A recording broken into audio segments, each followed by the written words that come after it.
Hello दोस्तों, SPA classes 1 में आपका हार्दिक स्वागत एवं अभिनंदन है। आप देख रहे हैं अपने चैनल को। आज हम रीजनिंग के बारे में बता रहे हैं। रीजनिंग के हमने 5 प्रश्नों को लिया है। पांचों प्रश्न 5 प्रकार के हैं। देखिए, यहाँ पहला क्वेश्चन लिखा हुआ है सितंबर को उन्होंने 54 लिखा है। जनवरी को 42 लिखा है। दिसंबर को 48 लिखा है। तो अगस्त को क्या लिखेंगे? देखिए, सब अंग्रेजी ही महीने हैं, सब अंग्रेजी महीनों को लिखा है। तो किस बेस पर यह 54 लिखा गया है, हमें यह 54 ज्ञात करना है। देखिए, अगर हम यहाँ देखें, वावेल को पहले ही चेक करें तो 1 2 3 वावेल हैं। 1 2 3 4 5 6 ए हैं, कॉन्सोनेंट हैं, और 3 वावेल हैं। तो 3 वावेल या 6 वावेल, 6 कॉन्सोनेंट का 54 से क्या संबंध? कोई नहीं संबंध है। तो 6 18 होता है, अगर 18 होता तो कुछ इस बेस पर लगता। लेकिन अब इनकी संख्या देखिए, 2 2 4 2 6 2 8 1 9 है। 9 का 54 से संबंध क्या है? 9 का जो 54 से संबंध है, 54 का संबंध 9 से 9 गुणे 6 हो गया। 9 छक 54 हो गया। अब देखिए, यहाँ जनवरी है, 2 2 4 2 6 1 7 है। 7 के आगे 42 लिखा है। 42 का क्या संबंध है? 7 वर्ड है, 42 से क्या संबंध है? 6 सते 42 है। इसमें भी 6 से गुणा, इसमें भी 6 से गुणा। दिसंबर देखिए, 2 2 4 2 6 2 8 है। 48 से इसका क्या संबंध है? 48 में 8 से भाग देंगे 6 बार। यानी देखिए, इस प्रश्न में यह सिद्ध होता जा रहा है कि हर सितंबर में भी जितने लेटर हैं, लेटर में 6 से गुणा किया गया है। जनवरी में भी 6 से गुणा किया गया है। दिसंबर में भी 6 से गुणा किया गया है। अगस्त में 6 लेटर हैं, तो 6 में भी 6 से गुणा करेंगे तो 36 इसके सामने होगा। यहाँ प्रश्नवाचक के स्थान पर 36 होगा। तो कौन सा विकल्प हमारा सही है? हमें विकल्प देखना, कौन सा विकल्प सही है। तो विकल्प नंबर 4 सही है। रीजनिंग को इस बेस पर लिखा गया है कि जितने लेटर हैं महीने में, उसमें 6 से गुणा किया गया है। तो अगस्त में 6 लेटर लिखा गया है, तो 6 लेटर में 6 से गुणा करेंगे 36 होगा। अगला प्रश्न, अगले प्रश्न में है रिक्त स्थान की पूर्ति कीजिए। यहाँ देखिए, 7 है, 6 है, 63 है, 6 है, 8 है, 48 है, 2 है, 1 है, कितना होगा? खाली स्थान भरना है। क्वेश्चन नंबर दूसरा है। अब देखिए, इनका संबंध है यहाँ से, तो 9 सते 63 हो गया, और इनका संबंध 6 अठे 48 हो गया। तो इनका संबंध 2 1 कम 2 हो गया। तो जो ऊपर वाला लेटर है, उसके बाद वाले ऊपर वाले अंक को नीचे वाले अंक में गुणा किया गया है। तो सबसे निचली लाइन तैयार कर दी गई है।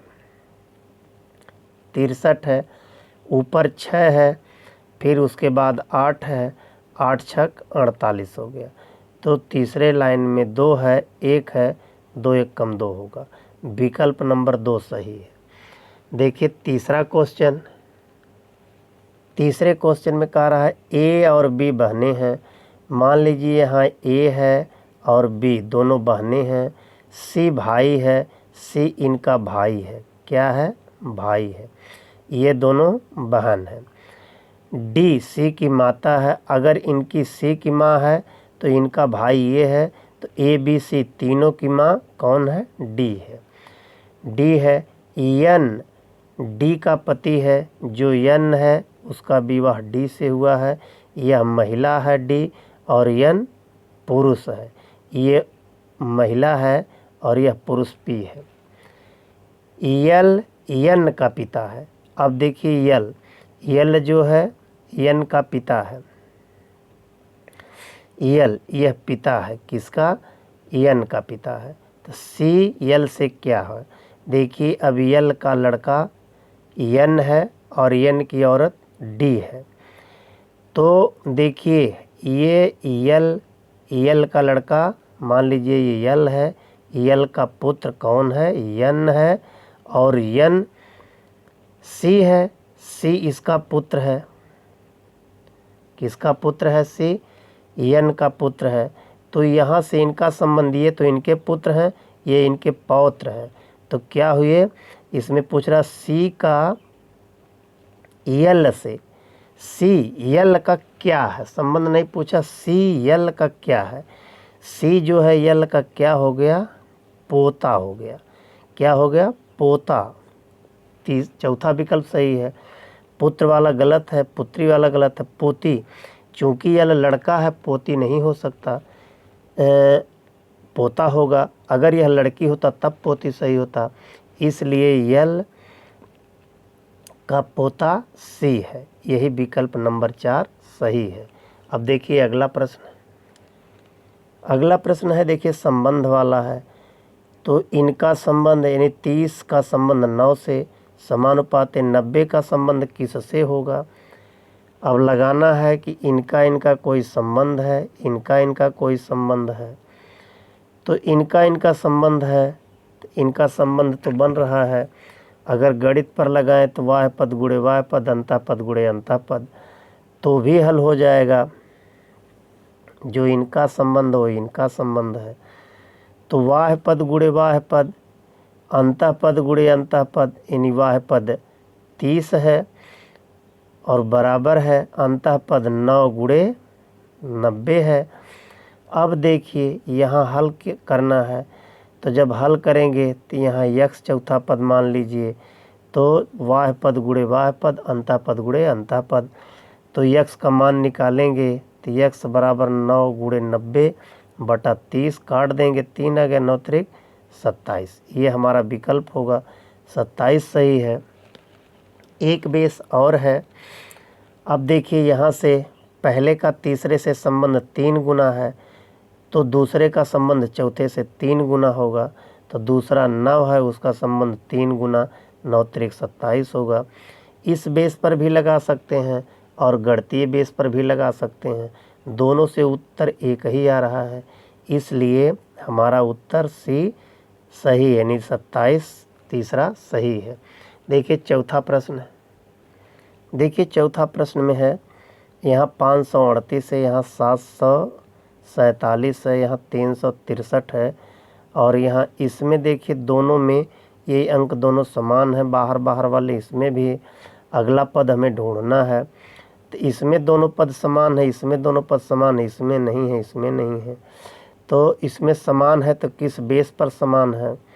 अब इसमें तीनों पद समान हैं, तो देखिए यह 538 है, ये अनुपाते में 747 है, फिर अगले अनुपात में 363 है, अनुपात में हमें ज्ञात करना है।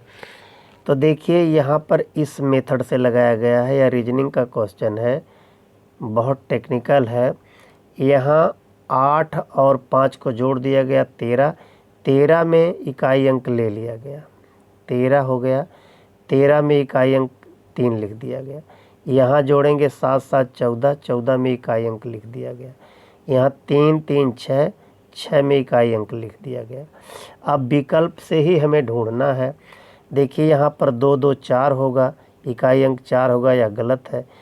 बाह्य पद जोड़ेंगे 4 4 8 होगा, बीच में 8 नहीं है, गलत है। यहाँ 8 5 4 5 9 होगा, यहाँ 9 नहीं है। इसमें देखिए 4 9 5 है, इनको जोड़ेंगे 4 5 9 होगा, 9 लिखा हुआ है।